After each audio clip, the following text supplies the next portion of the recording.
Illuminating Hope, a podcast of Hope House, brings you Voices of Justice, a series of podcasts where law enforcement officials, judges, and advocates come together to unravel the entangled web of domestic violence. Join us as we dive into the complex challenges faced by those on the front lines of justice, exploring real-life stories, legal nuances, and the human side of these cases. In each episode, our guests share their experiences, insights, and perspectives, shedding light on the multifaceted nature of domestic violence. Tune in for a compelling journey into the criminal justice system, where compassion meets the pursuit of truth and where professionals strive to bring justice to those affected by the cycle of abuse. I'm your host, Tina Johnson, Community Partnership Manager, alongside my co-host, Mary Ann Matheny, CEO of Hope House, Eileen Sheehan, COO of Hope House, and Randa Hager, Director of Outreach Services. Welcome to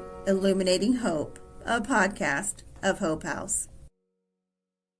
Lee Summit's police chief, Travis Forbes, began his career in law enforcement on May 14, 1992, with the Independence Police Department. Travis authored the criminal justice textbook, The Investigation of Crime, which published in 2008. Travis's career included work in patrol, investigations, narcotics, special operations, and administration. Travis's wife, Michelle, is a school teacher for the Fort Osage School District. They have 3 children, Tanner, Logan, and Raven. Travis's father is the current chief of police in Lone Jack, Missouri, after retiring from the Kansas City, Missouri Police Department. Travis's grandfather was with the Missouri State Highway Patrol. Chief Forbes, welcome to the Illuminating Hope podcast. I am Tina Johnson, and this is my co-host today, Eileen Sheehan. She's COO of Hope House, and we just want to welcome you and say thanks for coming. Thanks for having me. I appreciate it. Absolutely. I really want to delve in. We have a great partnership here at Hope House, a great collaboration with the police departments in our area. From your perspective, what does a partnership from Hope House mean to you and mean to our community? Well, this partnership that we've had with Hope House for a long time, it's very critical to a comprehensive response that we have for our domestic violence survivors in our community. It brings together strengths and expertise both from law enforcement and from Hope House. We have our tools that we're able to help, but Hope House just expands that greatly with the expertise that they bring about a more informed response and helping these individuals who are in crisis situations. So that expertise about the dynamics of domestic abuse, safety planning, psychological, emotional aspects of what they're going through, it's just imperative to us having a great response to protecting the people who live in our community. So whether it be victim support that they offer or empowering survivors to make it through this probably most difficult time in their life. Quite frankly, you speak to a lot of survivors a year or two down the road and they say it was the most challenging point in their life. So having Hope House right there with us to help them during that period of time is almost immeasurable how much it helps us out. So resource referrals to Lee Summit. I feel blessed to be in a community where we have a lot of resources to help out people who are in these situations. But a lot of people don't know where to go, particularly when they're dealing with so much. And so Hope House helps us guide folks to those resources. And then obviously just helping us and training us too. There are many times where they've informed us of trends and current issues in domestic violence cases and helped our detectives become better at what they do, and even our patrol officers in their initial response to these calls too. Coordination in high-risk cases. I believe today we're going to talk a little bit about lethality assessment. That's definitely a big part of what they do to help us, again, help victims through these tough situations. And even something as simple as watching trends with data, doing research about what works so we can use that in what we do. It's a big part of what I push in Lee Summit and what my majors and captains push to is using evidence-based practices, things that have proven to work throughout the country. Hope House does a real good job of keeping us informed on what's working and protecting our survivors. Finally, last but definitely not least, the funding mechanism. Some of these programs wouldn't work without generous donations from individuals, from federal grants, from various funding sources. And often we have to patchwork this all together to make these programs work. But it's extremely extremely important to fund both personnel, the resources that we need to help people in crisis. Unfortunately, it's not all free, so Hope House has been such a strong partner in doing that with us too. Domestic violence is ever evolving. It seems like there's always something new coming down the pike. Do you want to speak to the relationship with the Lee Summit Police Department? Sure. I think this has been not just the police problem. The police do respond to the scene. They make the rest. That's kind of the then what. And that's where Hope House comes in. We are that then what. We make that connection with the victim and offer them services, whether it's emergency order protection, an attorney to assist in the legal matter, just to answer questions. And sometimes when 911 gets called and the police respond, that's the first time they've ever made that step. And now they're scared because lots of things start to happen. And being able to make those connections sooner, quicker, and having a variety of resources, we find is been life-changing for many of the survivors that we've worked with together. And it's a partnership. It is not just Hope House problem. It is not just the police department's problem. It is our problem as a community, and that's how we approach that. And I thank Lee Summit for having that mindset, and this is a partnership. So the goal of the lethality assessment is to connect more victims with crisis support services, including shelters, counseling, advocacy to prevent domestic violence homicides. What kind of outcomes have you seen with the LAP program? Well, and I started in law enforcement. I'm an old timer anymore in the early 90s. And when I started, I recall it wasn't too awfully long after they had made changes in the law to allow police to charge individuals from the state using evidence-based prosecution practices. I can't imagine a world without that, frankly, and frustrating that must have been for law enforcement, victim advocacy groups, victims themselves prior to that. So I remember I grew up in an environment where we had that tool, so that was great. And it wasn't long after I started that I got involved in criminal investigations and was exposed to Hope House for the first time and saw some of the early partnerships that existed. And we really focused on persistent offenders at the time, I remember, and kind of looked for these red flag indicators of individuals who would just perhaps sometimes even victimize more than one individual over time. And I think those types of things helped inform lethality assessment programs that we see today. So the outcomes that I see are probably the most important thing is this early identification of high-risk situations. So interventions can occur. So with this information that we've gathered from years of working these tragic situations, we see that the indicators that this is just going to get worse and where intervention is very much needed. It allows us to work with Hope House and others to engage in safety planning for these individuals who are in crisis or in danger, and sometimes be able to show them why they're in danger. When you're in the situation, it's really hard to recognize it sometimes. So these informed practices help us do that. It allows those support services to start rolling in, whether it's legal services and assistance, orders of protection, whatever it may be, to aid these individuals in crisis. It allows us to set up follow-up programs, too, where we can check in on survivors down the road. And I think that's one of the least visible things that we do with Hope House advocates is go visit individuals who have gotten through a crisis situation and see how they're doing and get them resources if they still need them. And again, that's when we usually hear somewhat relief, but also just the trauma that they went through and how much it impacted their life. And they're usually very grateful, but still there's so much to deal with after getting out of those situations too. So that's what lethality assessment has done from my perspective that I've seen, the great benefits that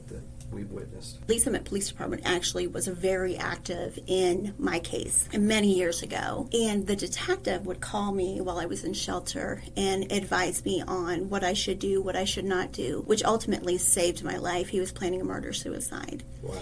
Like I said, I credit the Lee Summit Police Department, another officer and the detective there that were constantly following up, and this was 24 years ago almost. And so you've been doing wonderful work in our community, which I personally am thankful for. Lethality Assessment Project started, Lee Summit was a pilot project. This was a new tool that was put together by Dr. Jacqueline Campbell and an officer Dave Sargent out in Maryland. And Dr. Campbell had a 2-page assessment for when someone comes into a hospital, and they put this together for law enforcement, and they were looking at piloting it. Got in contact with us, and at that time we had the Jackson County Safe Family Coalition, where we had been looking at some of the gaps in our systems, doing focus groups with survivors, with lots of different law enforcement, prosecutor's office, children's division, just doing lots of focus groups to figure out where we are missing things. And the lethality assessment was something that kind of came on our radar at that time. Lee Summit stepped up and said absolutely they'd be part of the pilot project. And I mean, I give credit to them today. That's why it is so strong in Jackson County with multiple law enforcement agencies, is because they took that risk in the beginning to trust that this process. Again, I said the police respond to the call, they do their job, and the police see an incident of what happened. Domestic violence is about patterns of behavior. And when police become involved, they just come take care of this situation based on what happened now, and then they'll move on to the next. This tool allows them to ask these questions, and as the chief said, you're right, many times survivors, victims downplay what's going on. They've been just so used to the abuse, it's like their spirit is broken. And having a law enforcement officer stand in front of them with a badge and a uniform, and that means something, and being able to say, ask these 11 questions, and when someone screens in, an officer can say, you know, I'm really concerned for your safety. People in your situation have been killed, and I'd like to get you connected. You know, and many people say, oh, I don't want Hope House, I don't want to go to shelter. And then the officer says, no, it's not just shelter. There are so many other things that have to offer. And then they call our hotline. Our advocate talks to the officer and then talks to the victim. And whether it's safety planning, orders of protection, or just letting them know that we're out there, giving them the information, that connection is made. I can't imagine how hard it has to be to call our hotline during an incident and then say, now what do I do?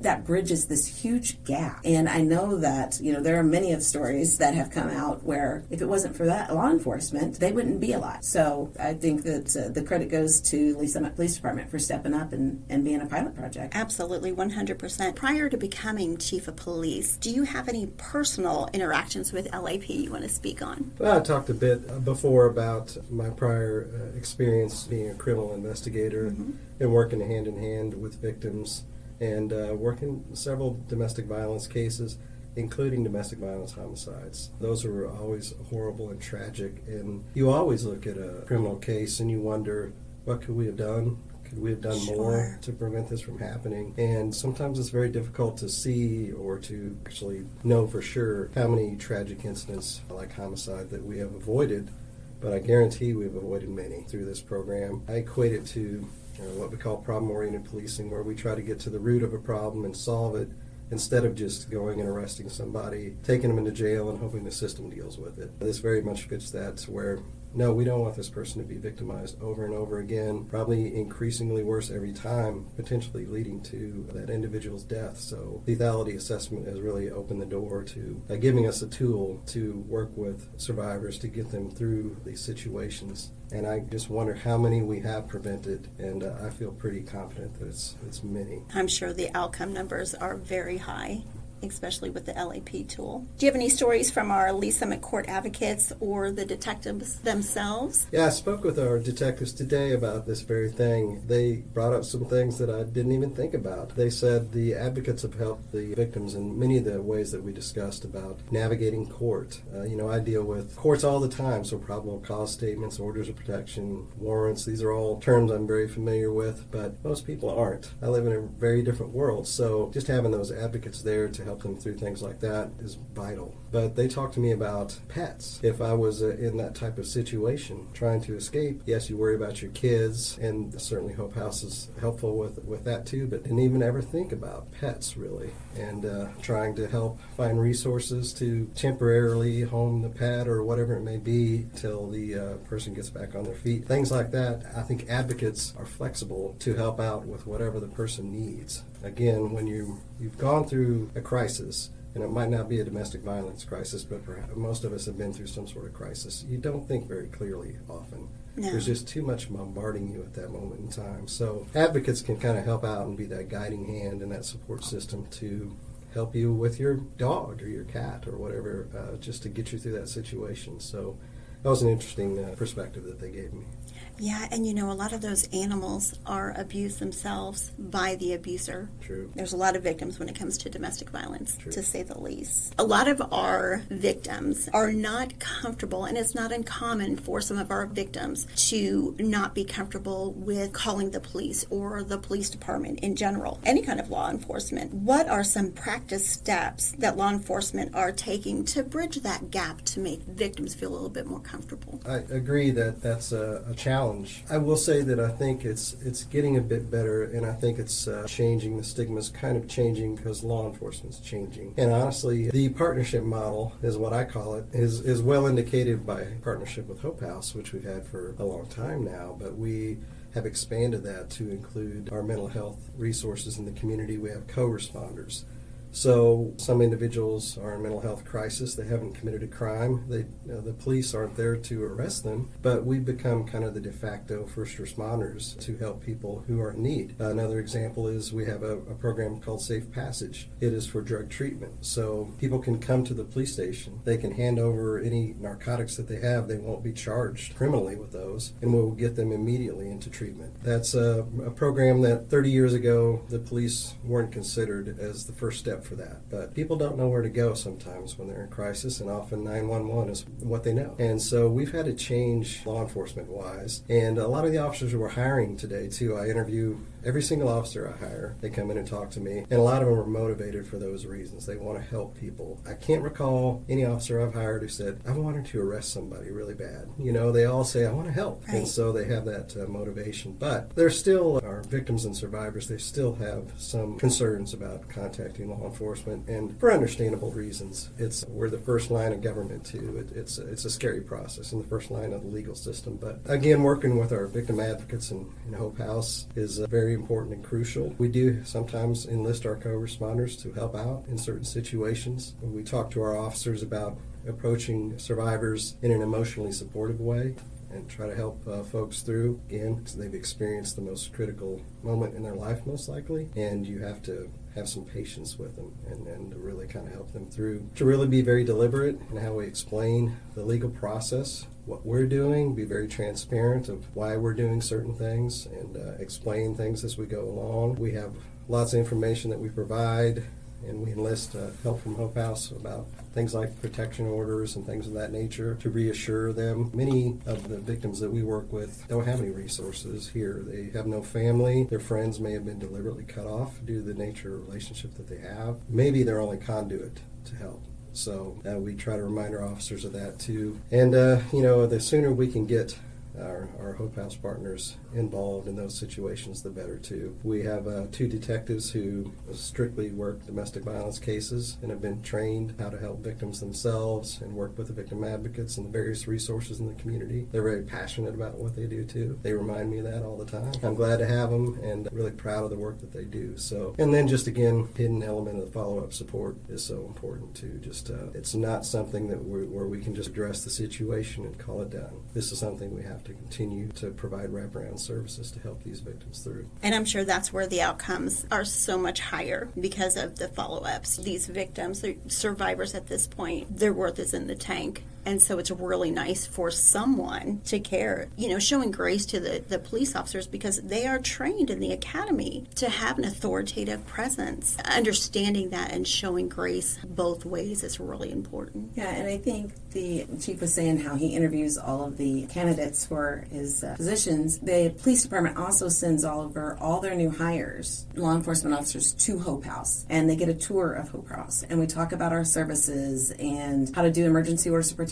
and make those referrals and all those things, because I can't imagine, again, an officer responding to a call and say, oh yeah, call Hope House, and someone saying, so what is that? Well, I don't know. I've never seen it before. So they take that extra step to make sure that their officers know what it looks like, know what we have to offer, and are entwined in that. So I think that that's, again, another shining star that is often not thought about. And as well as at the police department, they have us come in, and twice a year we come in, we remind folks about emergency orders of protection, talk with the street officers neighbors on, what's going on, any other trends, just really trying to be active working partners, you can't just put a program in place and then think, oh, well, now we're done. It's a constant something that we have to work on in order to continue in the process. I think the other thing that when we talk about survivors reluctant to calling the police, you have to also remember when you're making a call, lots of other agencies, lots of other unintended consequences come with that no one even thinks about, because at that moment, that person probably needs the incident to stop and be saved. But, so maybe the children's division's becoming involved, and now, the income is gone from the home, and so now we got an eviction notice, and utilities being shut off. So there's just so many other things that come along with law enforcement response to a home that wraparound services have to happen, or we aren't going to have people calling the police. The funding the chief had talked about, yes, we have a Violence Against Women grant, which is fantastic. We've had people say to us, well, you guys got the grant. Why isn't domestic violence going away? Well, domestic violence doesn't go away. We know what's happening behind those closed doors. These dollars have allowed us to have this partnership, and people trust the system, and that's why the numbers aren't going away, because we know it's happening, and they actually are reaching out because they trust a system that is there, and that is credit to the detectives. It is credit to the first responding officers, to dispatch, to the Hope House advocates. It is a process. It is such a process for sure. I agree with you. I think the domestic violence numbers are going up because people are becoming more aware. We're doing more outward facing prevention work, and law enforcement is such a great partner of ours. I'd love to hear a little bit more about the mental health evaluation. Ben, I know my mental health was in the tank when I was being abused, and really appreciated resources like that. So can you speak to Chief a little bit about the process the officers maybe will go through, or is it just instinct to be able to reach out for those types of services? Actually started at least some years before I got here with the Crisis Intervention Team program, or what we call CIT. We're in government, so we have to have acronyms. Everything's an acronym. And the CIT program trains officers to recognize mental health crisis issues and to get those individuals to resources. But I call the mental health co-responder program amping it up even further, because now we have two individuals who work for Rediscover, who is our local community mental health partner, and are embedded in the police department. So if we have a mental health call, they could go out to the scene with the officers and help diffuse the situation and get the individual right into services. Or it could be a domestic violence situation, as you talk about, where that person needs assistance in that regard. And again, we're directly working with our mental health partners who could be right there at the scene. And they also do follow-up care, too. So when we identify individuals in the community who are in crisis, we don't just take them to the hospital and the next day they're better and everything's great. Usually there's issues that continue down the road. So they do follow-up checks on individuals who have gone through a crisis situation to see if they need further services or transportation or just any laundry list of things that are preventing them from getting the care that they need. It's been very successful. We actually worked with the Mid-America Regional Council and our Eastern Jackson County law enforcement partners with Independence and Blue Springs. Oh, nice. And received a federal grant for the co-responder program. But the proof of concept, it's definitely proved itself. We hope to continue it for as long as we can. I see the future of law enforcement being us working with regional partners to provide these services and gaps that the police are not equipped to handle. And that could be a domestic violence survivor who needs resources to get back on their feet or get through a troubling situation. It could be someone who has an addiction issue, and they're human beings and they need help. And we're here to help them. We're not here to arrest everybody. We're here to help. But we can't provide drug treatment services on our own. There's, I think, going to continue to be gaps that we need to fill with our regional partners. And Hope House really kind of set the trend years and years ago in recognizing this gap and forming this partnership with the Eastern Jackson County law enforcement agencies. And it's been a great success, and I hope it continues for many, many years. I'm sure it will evolve for sure. No doubt, Eileen. No doubt. I just have to say, what you guys are doing, and even the programs have evolved so much. I appreciate all the work that you guys have put into it, and thank you for your service, and I appreciate your time today. Thank you. It's my pleasure. Thank you for listening to Illuminating Hope, a podcast of Hope House. A special thank you to our newest recurring donor, Nicole. Learn how you can support Hope House and domestic violence survivors by visiting hopehouse.net.